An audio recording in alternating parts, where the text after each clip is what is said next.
Good morning students, myself Shishir Shukla. आज हम बात करेंगे ग्रेडियंट की। ग्रेडियंट आपने पढ़ा भी होगा मैथमेटिकल फिजिक्स में, लेकिन अब हम धीरे धीरे प्रॉब्लम्स की ओर बढ़ रहे हैं। एक दो लेक्चर्स के बाद हम प्रॉब्लम्स और असाइनमेंट्स की ओर बढ़ेंगे। ग्रेडियंट, डाइवर्जेंस, कर्ल, क्योंकि इन पर मोस्टली प्रॉब्लम्स आधारित होती हैं, तो इसलिए इन टॉपिक्स को रिवाइज करना बेहद ज़रूरी है। तो ग्रेडियंट की बात करते हैं, उससे पहले हम आपको बताते हैं स्केलर पॉइंट फंक्शन।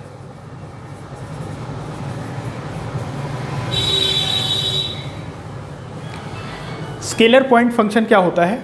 ऐसा फंक्शन जिसकी किसी भी पॉइंट पर वैल्यू केवल और केवल पोजीशन पर डिपेंड करती है। पोजीशन कोऑर्डिनेट कौन कौन से होते हैं? X, y, z.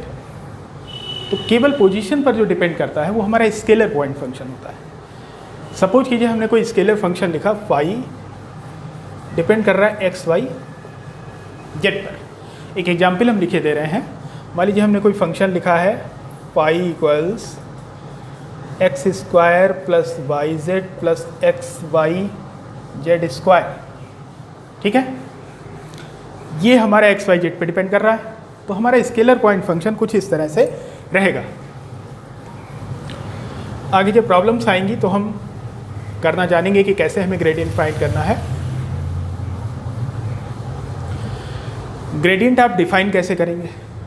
तो जाहिर सी बात है, जब तक फंक्शन ये ज्यों का त्यों है तब तक तो ग्रेडियंट डिफाइन हुई नहीं। ग्रेडियंट मतलब कोई नई चीज़ बन रही है, मीन्स कोई ऑपरेटर इस पर ऑपरेट करेगा, तब ये फंक्शन में क्या परिवर्तन आता है हम इसको देखना चाह रहे हैं। जैसे एक ऑपरेटर हम डिफाइन करेंगे यहाँ पर,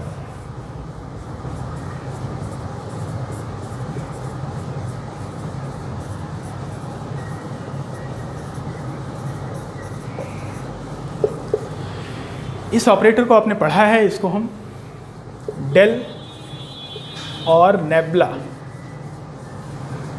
डेल ऑपरेटर या नेबला ऑपरेटर या ग्रेडियंट ऑपरेटर भी हम कह देते हैं इसको। इसकी वैल्यू, ये कार्टेशियन की बात मैं कर रहा हूँ अभी। स्फेरिकल, पोलर और सिलिंड्रिकल में क्या रहता है वो हम आगे के लेक्चर्स में बताएंगे। तो i del del x, del over del x कहना थोड़ा सा अनुचित है, क्योंकि ये जो है कोई ये भागफल नहीं है, यहाँ पे भाग नहीं दे रहे हैं हम डेल को डेल एक्स से, इसलिए डेल ओवर डेल एक्स कहना थोड़ा सा गलत होगा। तो कहने के दौरान निकल जाता है मुझ से, वो एक अलग की बात है, लेकिन ये डेल ओवर डेल एक्स कहना इसको गलत होगा। इसको हम कहेंगे आई del del x plus j del del y plus k del del z. ये हमारा डेल ऑपरेटर है। इस ऑपरेटर की खास बात क्या है, नोट कीजिएगा। ये ऑपरेटर जब किसी स्केलर फंक्शन पे ऑपरेट होता है, ठीक, स्केलर मतलब केवल पोजीशन पे डिपेंड कर रहा है, डायरेक्शन से हमें मतलब नहीं। जब ये ऑपरेट होता है तो ये उस स्केलर फंक्शन को वेक्टर फंक्शन में चेंज कर देता है। ये इसकी खासियत है कि this operator converts scalar function into vector function. कैसे? ध्यान दीजिए, नोट करते रहिएगा। जब हम डेल फाई करेंगे तो क्या आएगा? I del del x plus j del del y plus k del del z of phi. क्या आ जाएगा? आई ऑपरेट हो जाएगा फाई पे, सारे ऑपरेट हो जाएंगे। I del phi del x plus j del phi del y plus k del phi del z. ये हमारा ग्रेड फाई। अब हम डेरिवेशन पर नहीं जा रहे हैं, इसलिए हम आपको सिर्फ ओरली इतना बता रहे हैं कि ये एक वेक्टर क्वांटिटी हो गई। ऑपरेटर तो अपनी जगह है, ऑपरेटर का काम क्या है? ऑपरेटर क्या करता है, इस स्केलर फंक्शन को, अभी फाई स्केलर था, लेकिन जब ये इस पर ऑपरेट हो गया, मतलब ग्रेड फाई, ये हमारा एक वेक्टर क्वांटिटी हो गई।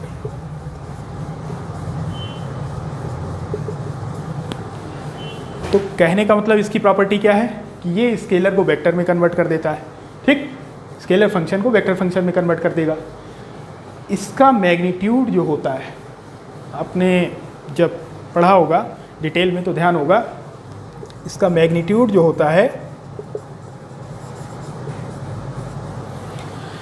That is maximum rate of change of function with, लिखिए दे रहा हूँ मैं, maximum rate of change of phi with distance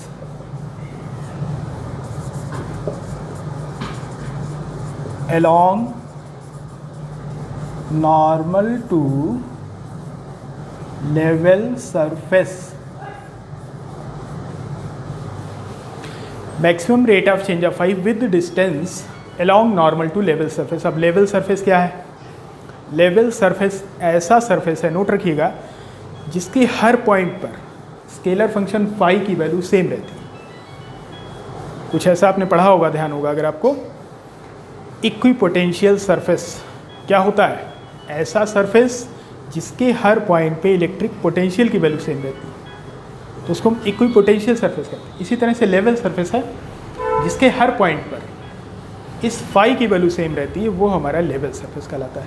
तो ग्रेड फाई का जो मैग्नीट्यूड होता है that is maximum rate of change of phi with distance along normal to level surface, and direction जो होती है वो along normal to level surface. Direction जो होती है वो along normal to level surface. ठीक, ये हमारा ग्रेडियंट हमने डिफाइन किया. हाँ, अभी हमने कार्टेशियन कोऑर्डिनेट्स में डिफाइन किया. आगे के लेक्चर्स में हम अभी आपको बताने वाले हैं कि कार्टेशियन, स्फेरिकल पोलर और सिलिंड्रिकल में आपस में क्या रिलेशन है, और ये सारे जो ऑपरेटर्स हैं, जैसे ग्रेडियंट हुआ, डाइवर्जेंस हुआ, कर्ल हुआ या लैप्लेसियन ऑपरेटर हुआ, इन सभी की वैल्यू तीनों तरह के सिस्टम में क्या है, ये हमें आगे के लेक्चर्स में बताना है. इसको फिलहाल आप नोट कर लीजिए. अच्छा,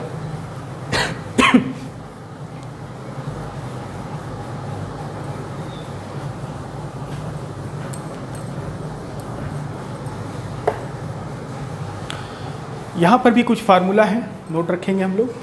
पहला, मान लीजिए दो फंक्शंस के सम पे ऑपरेट किया तो सीधे सीधे सम हो जाता है. प्रोडक्ट पे ऑपरेट करेंगे तो जैसा जो है डिफरेंशिएशन का रूल होता है, ध्यान दीजिए, ये बन जाएगा u grade b plus b grade u. ठीक, सीधे सीधे डिफरेंशिएशन का जो रूल्स है, मीन्स दो फंक्शंस हैं, उनके सम का जो डिफरेंशिएशन है वो क्या है? दोनों का अलग अलग डिफरेंशिएशंस का सम. उसके बाद दोनों का प्रोडक्ट है तो पहला इंटू दूसरे का, दूसरे पे ऑपरेट कर दिया, प्लस दूसरा छोड़ दिया, पहले पे ऑपरेट कर दिया. अब हम डिफाइन कर रहे हैं नॉर्मल वेक्टर. हमने बताया कि ग्रेड फाई की डायरेक्शन होती है अलॉन्ग द नॉर्मल, तो जाहिर सी बात है नॉर्मल वेक्टर हमारा ग्रेड फाई जो होगा वो हमारा नॉर्मल वेक्टर है. अब अगर हम बात करें यूनिट नॉर्मल वेक्टर की, तो यूनिट वेक्टर निकालना जानते हैं आप किसी भी वेक्टर की डायरेक्शन में, वो वेक्टर बटे उसका मैग्नीट्यूड. तो वेक्टर बटे इसका मैग्नीट्यूड. यहाँ आप प्लस माइनस ले सकते हैं क्योंकि सपोज कीजिए ये कोई सरफेस है तो नॉर्मल ऐसे भी हो सकता है, नॉर्मल ऐसे भी हो सकता है. दोनों की डायरेक्शन आप देख रहे हैं अपोजिट है, ये इस डायरेक्शन में है और ये हमारा इस डायरेक्शन में है. इस अकॉर्डिंग हम प्लस माइनस ले सकते हैं. अगला, directional derivative in the direction of a vector. किसी भी वेक्टर की डायरेक्शन में हम डायरेक्शनल डेरिवेटिव अगर निकालना चाह रहे हैं, वो हमारा होगा ग्रेड फाई डॉट उस वेक्टर की डायरेक्शन में यूनिट वेक्टर. ये वेक्टर है, इसकी डायरेक्शन में यूनिट वेक्टर एक है, ग्रेड फाई डॉट एक है. लास्ट फार्मूला आपको बता रहे हैं, angle between two surfaces, angle between two surfaces.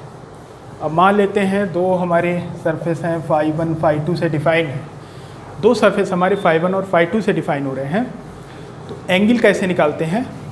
Formula है उसके लिए grad φ1 dot grad φ2 a dot b वाला फार्मूला है, mod a mod b cos theta. तो mod grad φ1 mod grad φ2 cos theta. पहले फंक्शन से ग्रेड ले लीजिए, ग्रेड φ1 बन जाएगा, दूसरे से ग्रेड φ2, और फार्मूला a डॉट बी की तरह लगा दीजिए, grad φ1 dot grad φ2 is equal to mod grad φ1 mod grad φ2 cos theta.